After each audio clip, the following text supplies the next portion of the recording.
Hey friends, today is Wednesday, September 16th.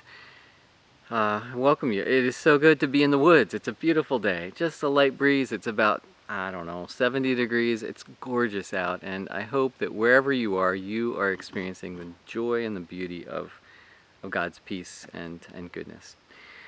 A couple of things on my mind to share today. A couple of things. First, this wonderful statement from Second Chronicles. It came to me this week. I already posted something on Facebook, a picture with it.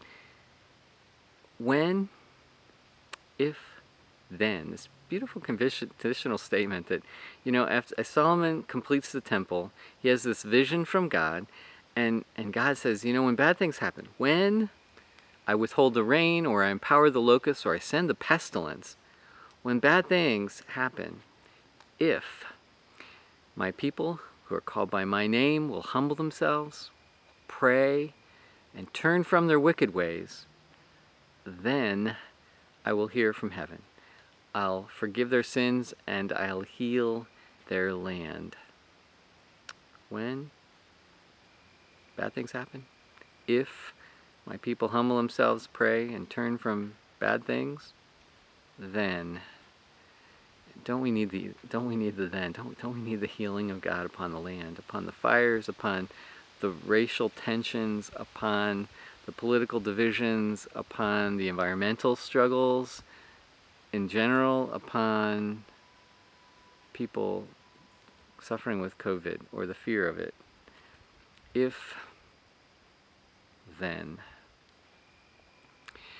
The second thing on my mind is about dreaming. I believe his name is John Paul Lieberarch.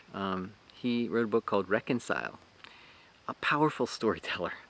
He encourages us to move into this healing, to move into this new way of living, to move into a way of peace by dreaming. It's the kind of mental exercise that we practice whenever we're kids, and someone says, "What do you want to be when you grow up?" Well, I'm not sure that we think a lot about that, but you know how you were as a kid. Well, I want to be.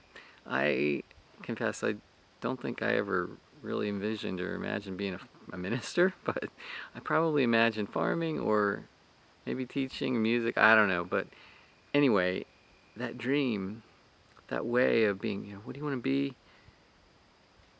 Entering into an imaginative exercise for how things could be different. It's not how things are, but how things can be different. I think the healing of God upon our land involves a lot of people dreaming for how things can be better and then living into the dream. Just like what you want to be when you grow up. Well, if that takes root, then you begin to act. You begin to seek an education, or you seek skills, or you pursue that dream. We need to pursue the dream Jesus had for our land, and it's not divisive, it's not divided, it's not racially fighting each other, it's not politically divided. It's God's dream is for unity. I shared that a few times now. From Genesis to Revelation, the whole story is about God undoing the break that happened between Adam and Eve in the garden. And this has been a time when we've not been undoing the break. We've been adding to it in so many ways. We need to stop. We need to dream and move into a different way of being. So I want to encourage you.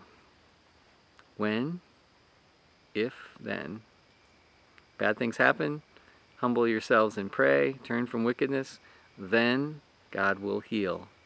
And if we really pursue that, we'll begin to dream of another way of being. We'll begin to imagine another way of living. Something to think about. Pray. It's 48 days until the election. Pray. Pray for God's healing upon our land.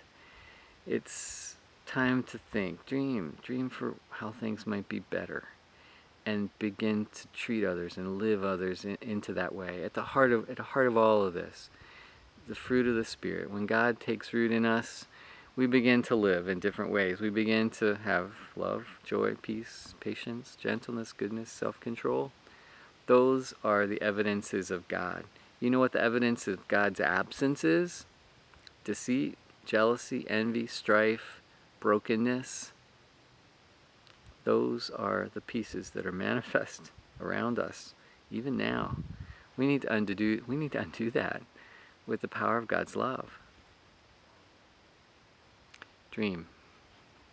So I invite you to think about it. I wish God's peace and blessing for you and for all those you love, and hope that you can enjoy a few moments in the beautiful outdoors today or soon. God bless.